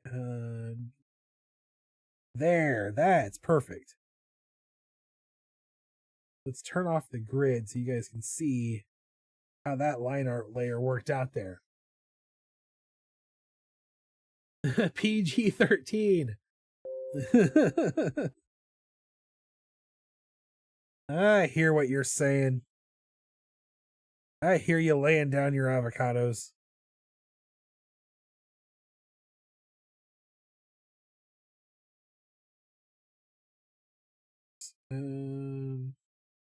Apparently this is also not closed. That's fine. Fix this real fast.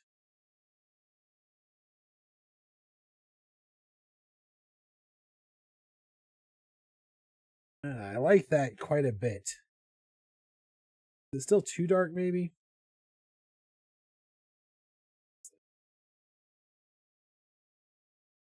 That's probably a little better. You could also try a little bit of color burn. Like that. So now what I'm going to do is I'm going to add one more. I'm going to do a layer for like special effects stuff. And the idea here is to make these steam.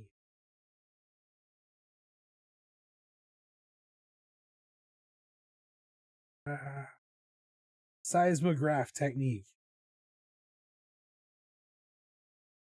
We're calling it the seismograph technique because I feel like it is disingenuous to call it like the lie detector technique. But let's face it, a lie detector is just a seismograph you hooked up to a person and then pretended was science. And then how do we go about screen? Bring that down. That looks good. Good. And then come in here, same thing.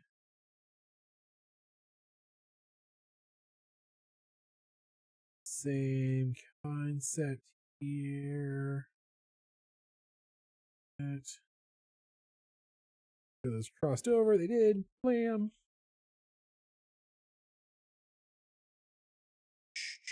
Oops, that's a pencil, not the vector brush.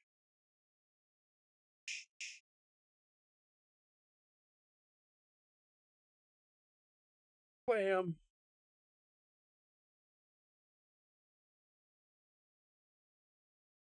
I keep going for my pencil. My brain is telling me this should be roster image. This should be a roster image. A little less short there. Or a little shorter there, a little less tall.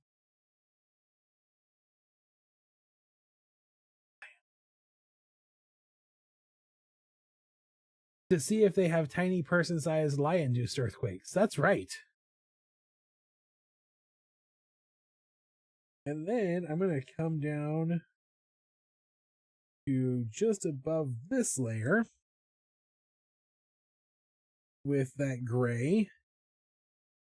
And I'm going to grab my scrunchie brush, a nice big version of the scrunchie brush.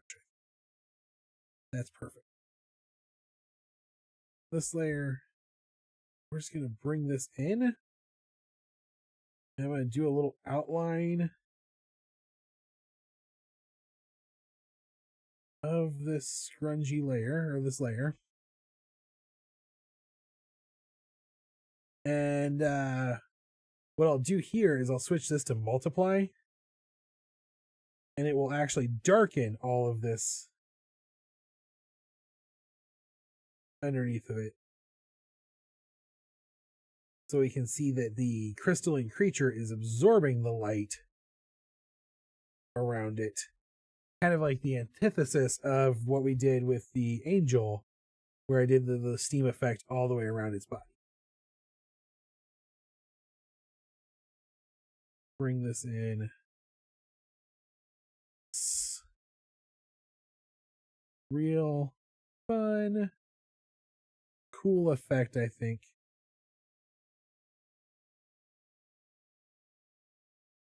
I don't know. In the end, what do you guys think? Which one is your preference, the angel or the demon?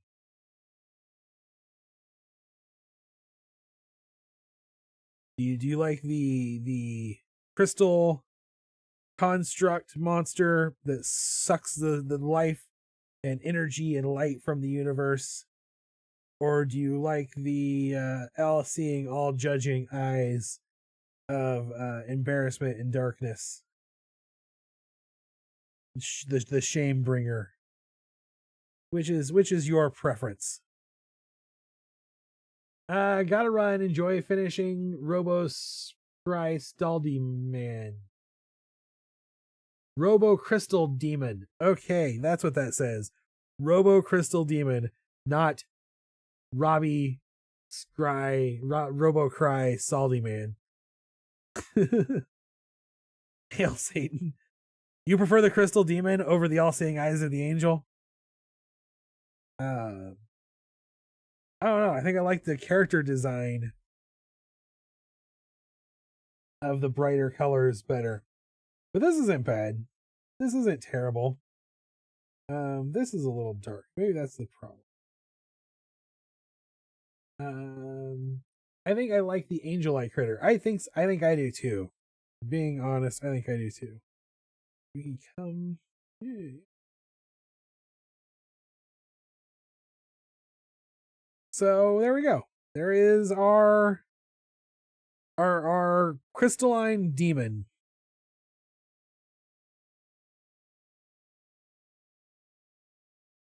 I like the geode head.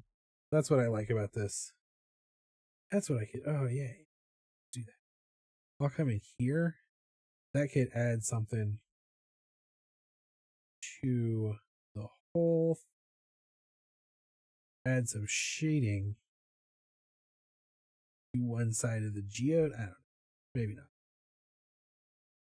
Oh, I feel like this is. You need to have a white shadow to set it apart from the background. Remember backwards. You're right. Well, also, if I come into this background, though,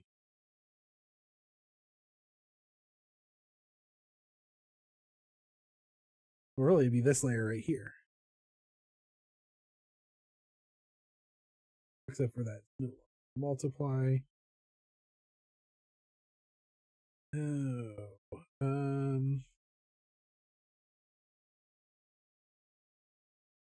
so I need to not paint selection. I hate that. Magic wand.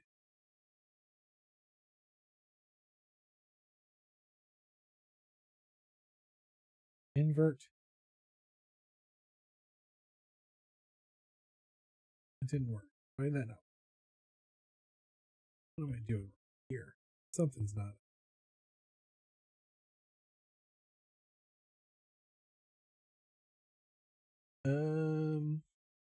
I could.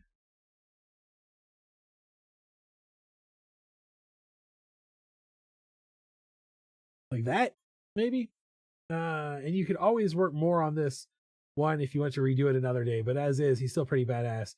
He could just need some more surrounding detail. That's very possible. What is Kevin? There we go. Issues tonight with all kinds of stuff. Cannot transform layer group my ass. I do it all the time.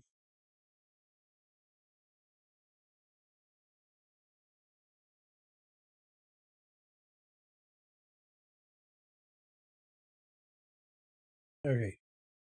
Yeah, there's a lot of stuff here I would like to do with this character.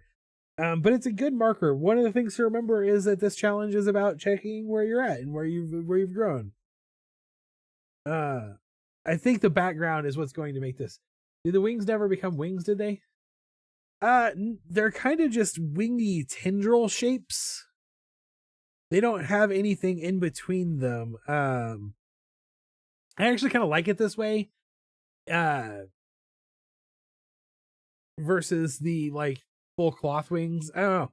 I do think you're right. I think there's going to be some background work that needs to be done here. There's a lot of work that needs to be done on this character to make it snap and pop the way I want it to.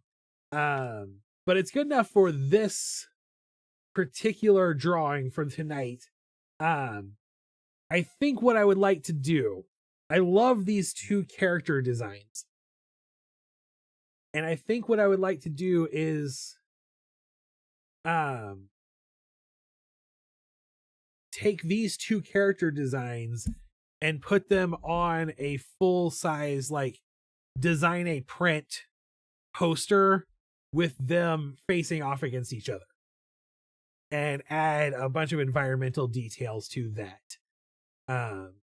Like have some like dark and white color stuff, techniques that I've been playing with off stream but aren't really things I've mastered yet. Spy versus spy kind of thing. Yeah. Just a nice epic fantasy showdown. Two types of cosmic horror entity smashing against each other. So I will probably work on that. I'm going to put that on my list of things to do. I'm trying to grow some of those bigger art pieces to sell more posters, if I'm being honest. More full poster design stuff, fully rendered. It will probably wait until the second quarter of the year, though, because for first quarter of the year, my drawing time for product development and art design is dedicated to drawing a coloring book. I don't know if all of you saw that. I announced it I just put out a thing saying I'm announcing it to the world 100%. By the end of March, I am going to put out a coloring book.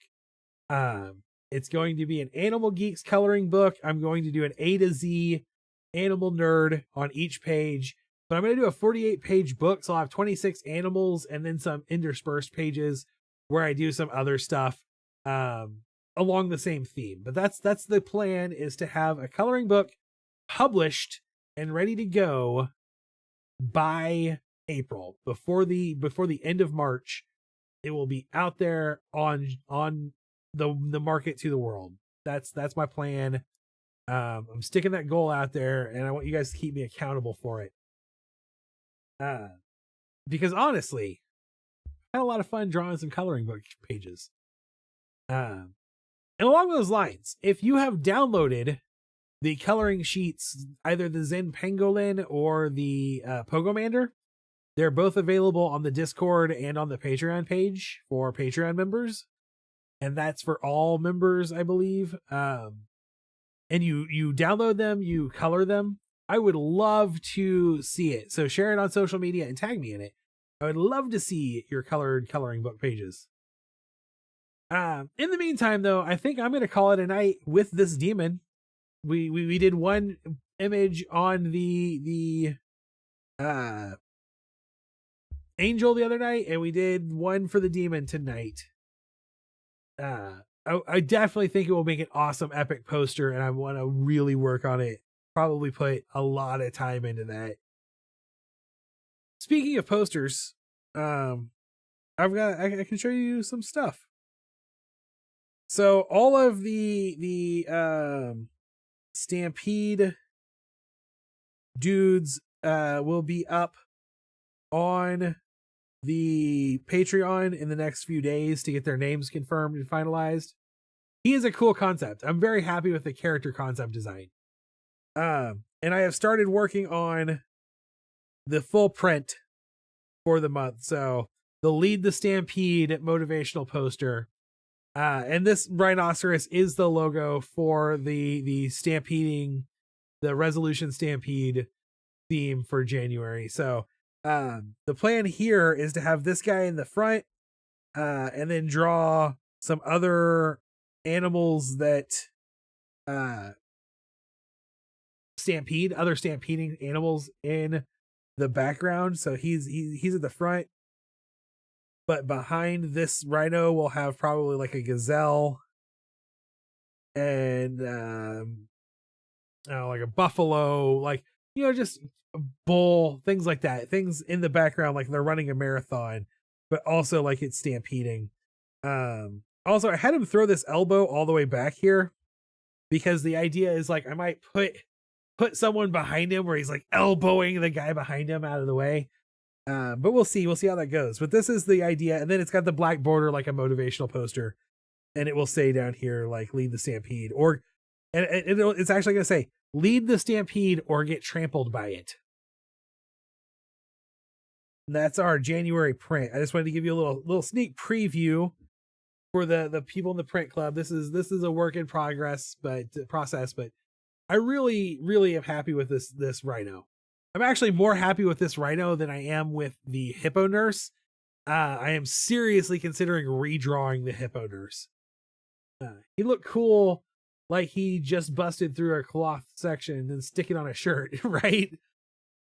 I very much probably will end up putting this on a shirt. I think one of my other goals for this year, and it's not on my calendar yet. I like to work in the 12-week quarterly goals. One of my other goals is to get like literally all of my designs onto t-shirts this year. So all of my illustrations makes them available as t-shirts on the store.